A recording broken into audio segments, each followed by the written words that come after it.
que é círculo vicioso no day trade, tá? E como é que isso pode te impedir de ter uma carreira promissora atuando nessa área, tá? Se você está começando agora, ou se não está começando agora, mas já tem um tempo, né, tentando no mercado e não está, né, fluindo, tá? Assiste esse vídeo até o final, que talvez, né, não posso prometer, mas talvez esse seja um dos motivos de você estar correndo atrás do rabo ali, sem conseguir, né, enxergar o que você precisa fazer para melhorar, para poder, né, corrigir alguns erros, né, e eventualmente começar a ter resultado como você gostaria. Então vamos lá, bora pro vídeo. Bom, primeiro de tudo, eu sou o André Hanna, nesse canal eu falo de trade, falo de investimentos, esse vídeo aqui é puramente de trading, tá? E eu coloco nessa série aqui correção de rota, tá? A diferença dessa série para dúvida do trader é que, não é a qualidade da pergunta, né? Mas geralmente essa série aqui tem algumas correções, tem algumas coisas que a gente faz errado, ou que você pode estar fazendo errado, ou que eu já fiz errado, e que a correção dela muda o rumo com que você enfrenta o mercado, tá? Às vezes uma dúvida normal ela pode ser muito boa, mas a correção daquela dúvida não necessariamente ela vai te colocar numa rota diferente, tá? Esse tipo de vídeo que eu trago aqui nessa série, ela corrige a rota, ela muda o rumo da tua direção no mercado, tá? E às vezes uma correção dessa, se feita no momento certo ou da forma certa, pode, né, te tirar, né, de ir para um caminho que não vai te levar a lugar nenhum, para ir para um caminho vencedor, tá, lá na frente, tá? Eu falei desse conceito já diversas vezes, né, na minha outra encarnação, quando eu dava curso, né, quando eu era sócio de outra empresa, e fiquei um tempão sem falar sobre esse círculo vicioso e por aí vai, e acho que, né, faz todo sentido colocar esse conceito de novo aqui, tá? Assim, basicamente, o que é círculo vicioso, tá? Eu vou dar um exemplo e depois eu explico o que é, tá? O exemplo é o seguinte, tá? Eu já fiz isso muito no passado, especialmente quando você está tentando automatizar estratégia, tentando ir lá e colocar num sistema simples, né, pegar geralmente algum indicador técnico, tá? E eu vou pegar um exemplo aqui de média móvel, porque eu já fiz isso no passado, sei lá, 18, 17 anos atrás, né, tentar, né, você vai lá e pega o conceito de operar por médias móveis, o conceito de operar por cruzamento de médias móveis, na verdade. Aí você vai lá e faz um backtest na série inteira, tá? Na série inteira que você está olhando, né, independente do tempo, você vai lá e faz um backtest, até aí tudo bem, tá? E aí você pede para a máquina, né, te dar. E na época que eu fiz isso, né, tô falando no comecinho ali do CMA, nem lembro se era Series 2, sei lá o que, mas eu lembro a plataforma CMA, quando ela permitiu a automação de estratégia, backtest, automação, né, na verdade não automação de ordem, automação da estratégia, e backtests e por aí vai. Se não me engano foi 2005 ou 2006, se não me engano. Tá. E vamos lá, eu passei noites ali, fazendo backtest, olhando, né, para janelas de tempo no passado, janelas de tempo grande, por aí vai. Eu falar, tá bom, qual que é o melhor cruzamento, qual que é o melhor média, né, qual que é a média curta e qual que é a melhor média longa para o cruzamento dela me dar, né, um resultado positivo, um resultado ótimo, independente do que eu estava tentando otimizar, em janelas de tempo distintas, fazendo toda, né, com toda a coerência o backtest, janelas distintas, períodos de alta, de baixa, lateral e por aí vai, tá? E vamos lá, ela me cuspia algum número ali, analisava drawdown, analisava o número de operações positivas e por aí vai, relação risco-retorno, tal, ok. E aí, pô, chegava numa equação ali que me dava, sei lá, uma média para aquele período, que o melhor par, né, cuspido pelo modelo, era uma média curta de 8 e uma média longa de 21. Estou dando um exemplo, não estou falando que são esses números, tá? E aí você vai lá e vai para o mercado real. Tá? Até aí tudo bem. Vai para o mercado real e o mercado eventualmente te entrega um resultado positivo no real, ou, o que é mais comum, né, quando você vai rodar no real, né, ele já começa a ir de lado ou até negativo, muito diferente daquele resultado que você conseguiu no backtest positivo, com aquele drawdown que você queria, com aquela relação risco-retorno. Você fala, caramba, por quê? Aí você não se conforma. Você executou um mês no real, e esse um mês no real foi completamente diferente do que aqueles anos de backtest, ou meses de backtest que você fez, usando aquela, né, em que você conseguiu aquele resultado otimizado com a média de 8 e com a média de 21. Aí você vai lá, isso é o círculo vicioso, você vai lá e fala assim, tá bom, o que eu poderia ter feito nesse um mês que eu perdi dinheiro, qual que era o melhor cruzamento de médias, qual que era a melhor calibragem na média curta com a média longa, que não me faria perder dinheiro nesse um mês, mas sim ter ganho dinheiro nesse um mês. Aí você vai lá nesse um mês e fala, não, olha, aqui não é a média de 8 com a de 21 que é a ótima. A média ótima aqui é a de 9 com a de 28, por exemplo. Aí você entra no problema. Esse é o círculo vicioso. Quando você vai lá, volta para o período que você perdeu, tá? E pede para a máquina te cuspir a melhor calibragem que naquele momento teria dado certo.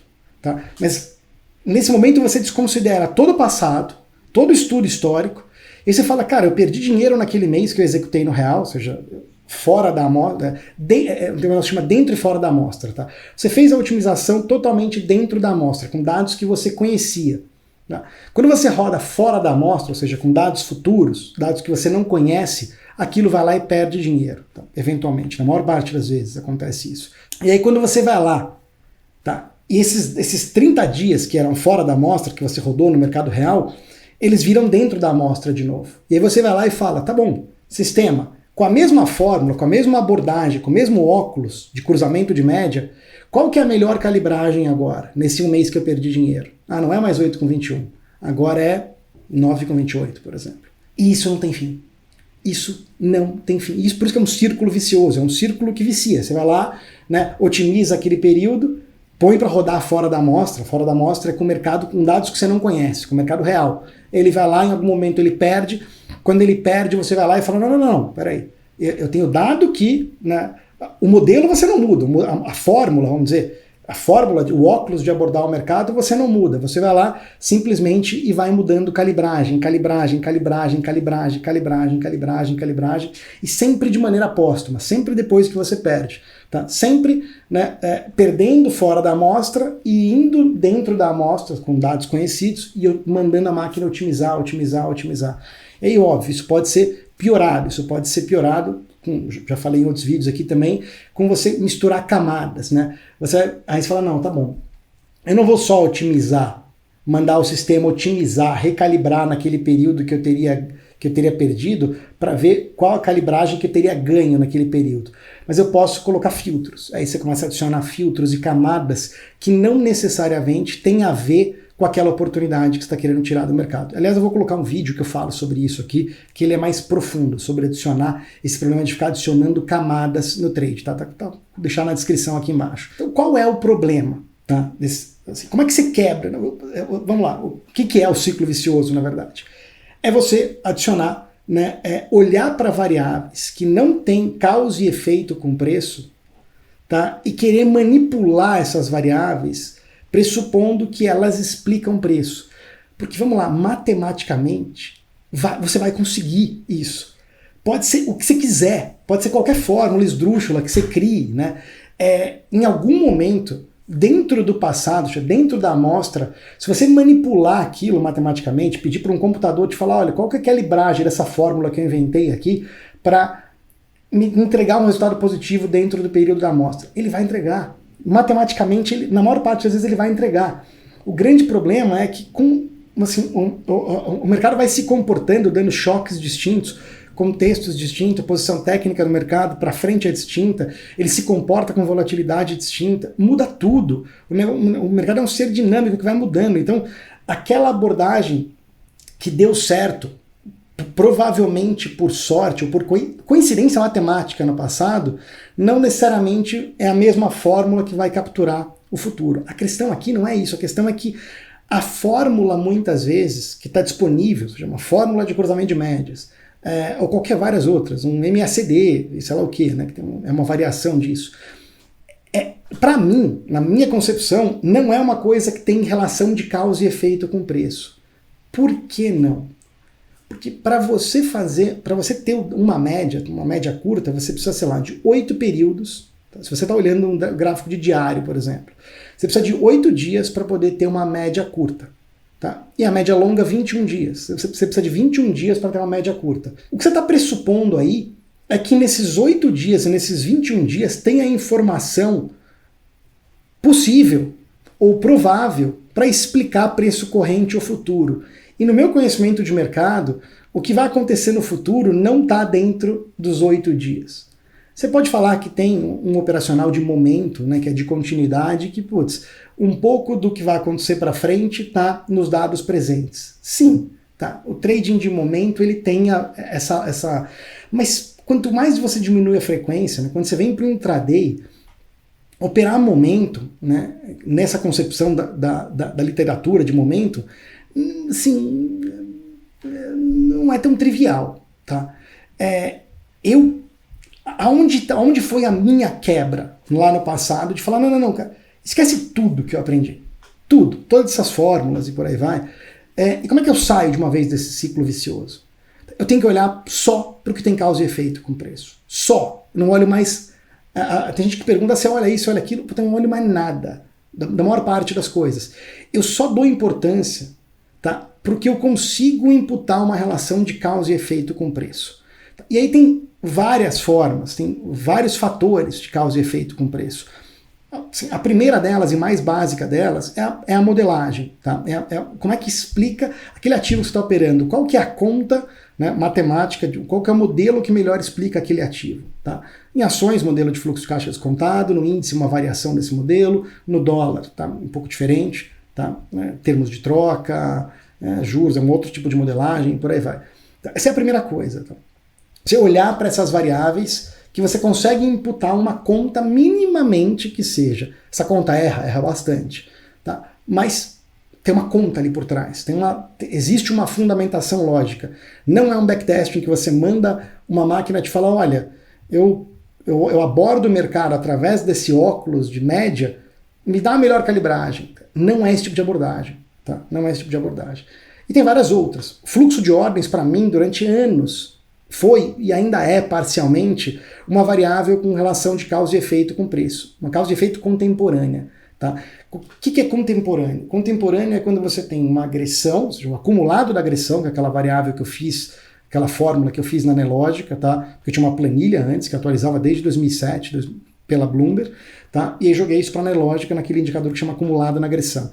Aquela série do acumulado da agressão, ela tem uma relação contemporânea de causa e efeito com preço. Você não tem como o preço subir sem ter agressão de compra. Você não tem como o preço cair sem ter agressão de venda, a não ser em raros casos onde você não está olhando um ativo que tem porta única de fluxo. Vou deixar o que significa isso no vídeo aqui embaixo também, as portas de fluxo distintas, tá? Ou que você tem absorção muito clara, que é um player atuando de forma muito grande, de maneira passiva, tá? Tirando essas duas exceções, você não tem como o preço subir ou cair sem ter agressão. Então você tem uma relação de causa e efeito contemporânea. Contemporânea significa que ela ocorre ao mesmo momento, que ela não tem um lagging, que acontece alguma coisa antes, aí depois o índice sobe ou cai. Não é isso. O fluxo de ordens ele tem uma relação contemporânea, ela é simultânea. Tá?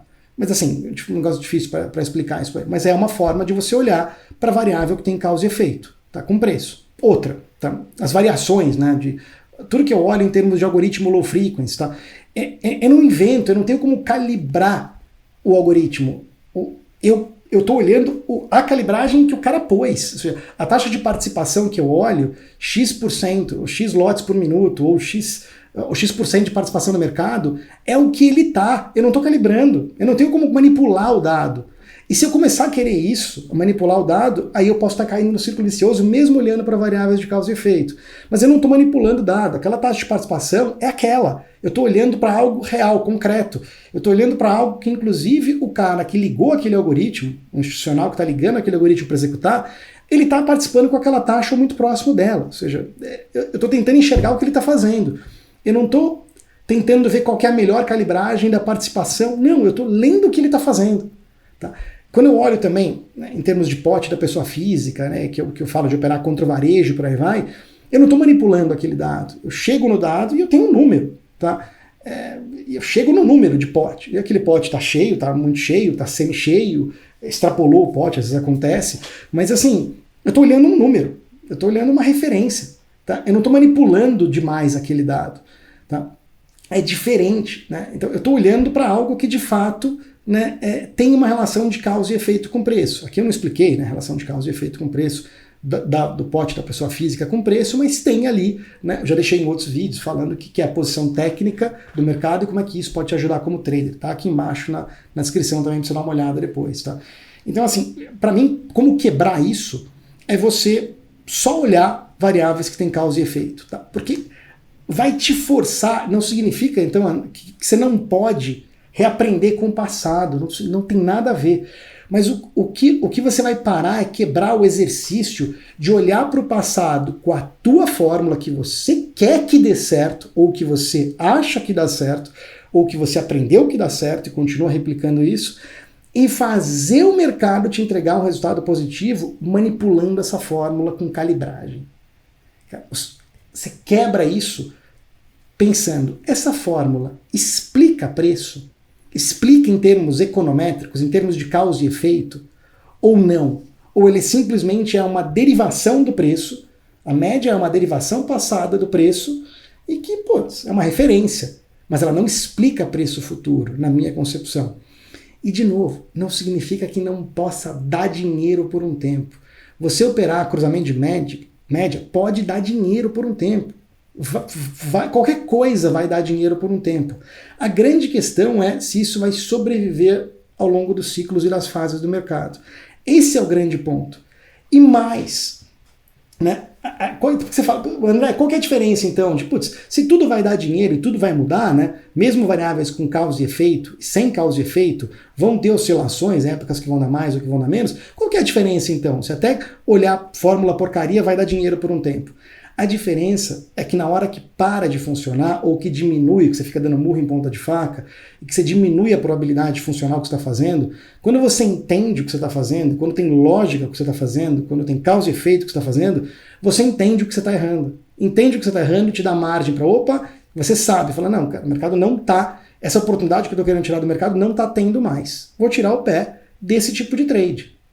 E ok, e às vezes está dando um outro tipo de trade que você enxerga, às vezes não está dando para você, mas você enxerga. Você não fica no círculo da dúvida, que é voltar, o que eu poderia ter feito? O que eu poderia ter feito? É voltar para o passado e mandar um sistema te cuspir uma nova calibragem, porque você quer que dê certo aquela fórmula, é você que está falando, não é o mercado que está te dizendo que aquela fórmula, cruzamento de média no caso, mas podia ser qualquer outro indicador técnico, vai dar certo. Por que eu digo qualquer outro indicador técnico? Porque todos eles são derivados de preço. Então você está imputando na tua cabeça que preço passado carrega um poder explicativo sobre preço futuro. Não é uma verdade absoluta de que não carrega, mas é mínima, só no trade de momento, tá? Carrega, em alguns casos. Tá? Então a forma de quebrar isso é só olhar variáveis de causa e efeito. André, como eu faço isso? Eu tento dar algumas pistas aqui, né? Tem um curso gratuito de microestrutura de mercado que fiz em parceria com a Nelogica, que o link está aqui embaixo também, que também tenta dar uma lavada em como é que se ensina sobre day trade, sobre mercado, sobre precificação, já ajuda bastante também, tá? E aí, vamos lá, eu sempre peço, né? Se você gostou desse vídeo, clica no curtir, que o YouTube entende que é um bom conteúdo, mostra para mais pessoas também interessadas no tema. E o que eu sempre peço para você é escrever aqui embaixo, deixar um comentário, porque sou eu que leio, sou eu que respondo, tá? Sobre o que você achou desse vídeo. Se você já se viu, já se pegou nesse ciclo vicioso de ficar olhando para trás, mandando um sistema, né, recalibrar, né, durante uma fase que deu errado, mas antes tinha dado super certo, né, com a esperança de que naquela fase essa nova recalibragem dê certo, aí você joga de novo para rodar fora da amostra, aquilo roda bem por um tempo e depois cai de novo, você vai lá nesse período que deu errado, manda a máquina, né? Se você já fez isso, já aconteceu isso com você, e se você saiu disso ou não, e como você saiu disso. Escreve aqui embaixo, que você não tem noção como a tua escrita ajuda demais outras pessoas que estão passando também pelo mesmo problema, tá? E se você não está inscrito no canal ainda, cria vergonha nessa cara, se inscreve, que você não perde nenhum conteúdo quando for publicado. Beleza? Um abraço, boa semana.